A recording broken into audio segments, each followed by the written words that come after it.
Defending Jacob. Universally positive ratings, Apple TV Plus, original watch on Apple TV Plus. Chris Evans, Pablo Schreiber, Sherry Jones, J.K. Simmons.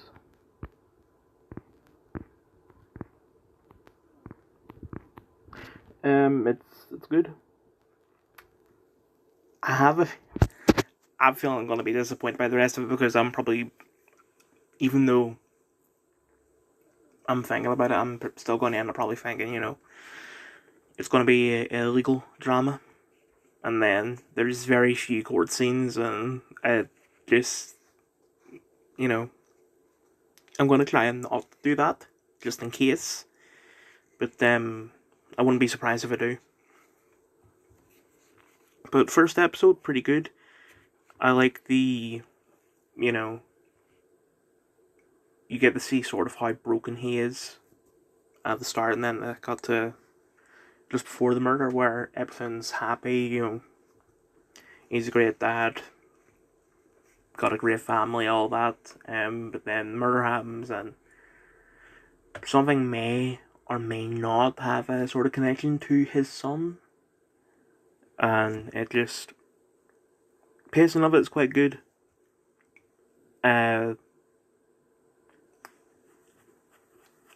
The way that it sort of, you can feel how, he's happy at the start, when the murder happens, like, holy shit, that's only like 2 blocks away from where we live, and it was someone that goes to our son's school, and then, my son might be connected to it. So, and that's just episode 1. How bad is it going to get by episode 8? That's what I'm excited to find out. Sorry, I've placed the fucking bubble at the bottom and my thumb was covering it. Because I usually have it at the top, because I thought, like, I'll put it towards the bottom because that's where my fingers rest. So I don't have to reach over to get it, but then my thumb ended up covering it and I couldn't see it, and I thought the fucking video ended. Anyway, I don't even remember what I was going to say now. I think what I was going to say was, regardless of this ends up being like full legal drama, half legal drama, no legal drama to it, it's going to be like, I think I'm going to quite like it. Beginning review, Yakuza 3. I've finished Kenzen, and a bit confused by some things because of the translation errors, and just there were a couple times where I sort of mini fell asleep, but I didn't rewind or anything because it's very, very boring watching someone play a game. Although they get through it quite fast because I use double speed during non-cutscene shit, so during the rare chance that it's weird, the guy that I watch, the channel's like KHH subs, I think the name is. Sometimes he would show gameplay, sometimes he wouldn't. But the times where he did, I sped through that. And the times where it was reading cutscenes, if you know what I mean, but there weren't any dialogue. Like, sometimes you have full-on cutscenes, you have reading cutscenes, but there's dialogue, and then there's reading cutscenes with no dialogue. I skip through the reading cutscenes with no dialogue because I'm a quicker reader than that guy was going through the text, so I had to go through it as fast as I could. And I'm on the Yakuza 3, and I've got to say, I'm a bit disappointed. This is more like Kiwami 1 than Kiwami 2, which is a shame, and I get that I did say, Kiwami 2 was too easy, but the shit that they've changed in this is fucking ridiculous. Like, the map is more like the first game. I'm looking at it right now, and it's you can't put fucking waypoints. I couldn't remember the word. And there's only like 2 zoom options, either too far out or too far in. Also, that doesn't show a lot. It really only shows like save points, because now the save points are scattered throughout the map. You can't do it just from the fucking menu. And taxis, and also they now have coin lockers on the map, which is good. Combat is also a bit chunky. Maybe it's the fact that it's the first PS3 game other than Kenzen, but fucking Kerry looks weird. It's like they've widened him, and you could just write that off as he's gotten more buff, but doubt. The skill menu is bullshit. It's even worse than the first game. I get that, this came before Calamity 2, but I just don't get why they would. I'm assuming Calamity 1 is very like the original, and then Calamity 2, they probably changed a lot of shit. I don't get why they would change one but not the other. As for the story, it hasn't really started yet. The show in the start where he's at the orphanage and someone has been shot. And I'm currently halfway through chapter 3, where we still haven't caught up with that because it went back to like a year in the past.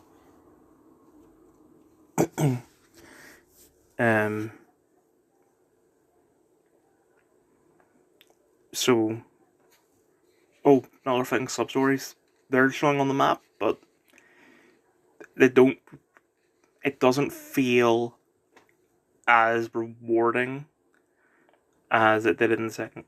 I keep on I don't even know what it is. My body's forced me to do something. I don't even know what it is. I can't even talk when I was doing it. But it doesn't feel as rewarding as it did in the second game, and it's probably because in the second game, it would say new sub story, and then at the end of it would say sub story clear. But it doesn't with this. And it's just, they've changed almost everything that I liked about Calamity 2. And it's a shame.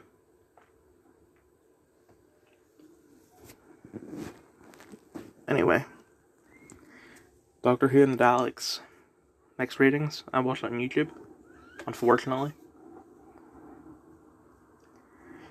Peter Cushing, that's the only name I recognize.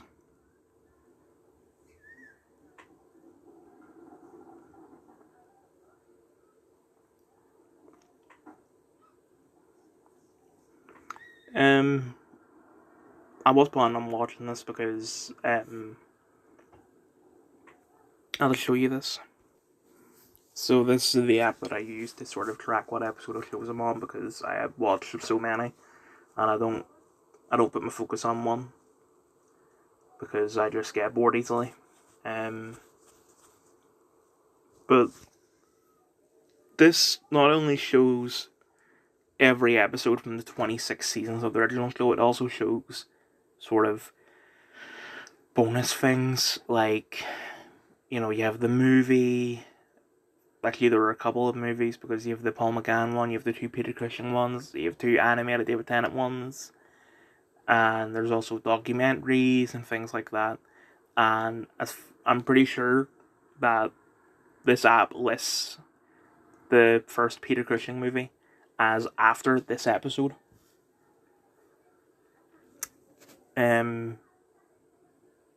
So I'll watch it at this point specifically, even though it doesn't really matter, because I've already seen the Daleks. I find it weird that they decided to remake it, especially since, this is the same with 19.2, but the fact that they took a successful British show and made a British film with it, Like, usually it's a foreign adaptation. But I didn't mind the film, although the changes that they made were quite weird. Like, I get that they made the Doctor completely human.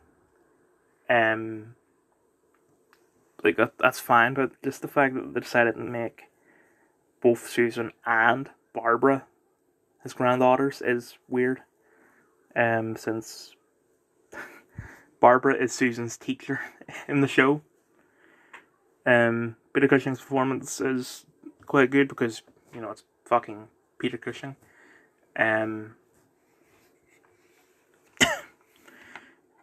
What was I going to say? He's a lot nicer than William Hartnell.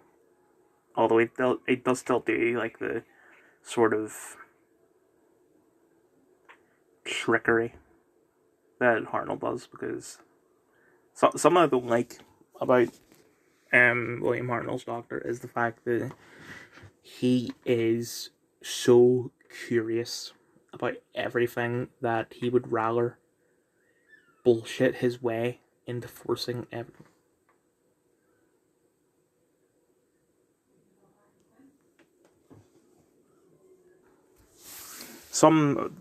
Right, sorry I was gone. While I was gone, I did remember two things about the yakuza that I also wanted to say. I get that maybe they're trying to do the same thing that they did with, like, AC Origins, where it's not that they took away running, it's that running is just automatic. But it still is weird. And then I actually don't remember what the second. Oh, the random encounters. The fact that they were pretty easy to avoid in the first two games because they're marked on your map. But with this, it's, as far as I know, there's no way to tell, and it slows the game right down. Yeah, getting XP is nice, but it's not. I don't think I'm getting that much from it. I have to pause again so I remember where I was in this. You just I don't know how far I got at this point, but just I don't like the fact that both versions of the Doctor, they would rather, like, Ian was begging the Doctor to go back to their time, their world, and the Doctor sort of tricked them. I was like, yeah, I'll take you back. Oh no, the TARDIS is broken. Guess we need to go and explore to get some shit to fix it. When it wasn't actually broken. I was hoping they would have changed that about the film, but no, they didn't. The colour, maybe it's the fact that I'm watching a 2022 restoration, but the colours in it are fucking amazing. There's just something about, I don't know if it's actually Scarrow. Like, I don't remember if the Daleks episode was actually Scarrow or not, but just the outside of the planet, the colours are fucking amazing. The actual sets still look very cheap, even though this is the movie, but I don't mind it. It still does look quite good. Kind of reminds me of Wizard of Oz for some reason. I don't like the fact that they made Ian an absolute joke in this. Now, maybe the guy plays him because my granny seemed to recognise him and was like, oh, it's that guy, it's that guy, it's that guy. When I would have thought that it was Peter Cushing that she wouldn't shut up about. Maybe the guy that plays Ian in this is a comedian, but just I feel like this is what people say about the Marvel films. I've ever watched videos like, oh, if Oppenheimer were a Marvel film, and it's like this sort of, he's right behind me, isn't he, kind of humor. And Ian is just an absolute clown in this, which I don't really like. Susan, as well, the fact that she's a child is a bit weird, but it's whatever. I do like the bond that she has with the Doctor. And then Barbara, they didn't really change much about, so it's whatever. The Daleks in this look absolutely beautiful. Like, even though it's still very cheap looking, it's just the maybe it's just the fact that I haven't seen a Dalek in color in a while because none of the shitty episodes had Daleks, and I've just been watching mostly the original, which I'm still in the black and white part of it.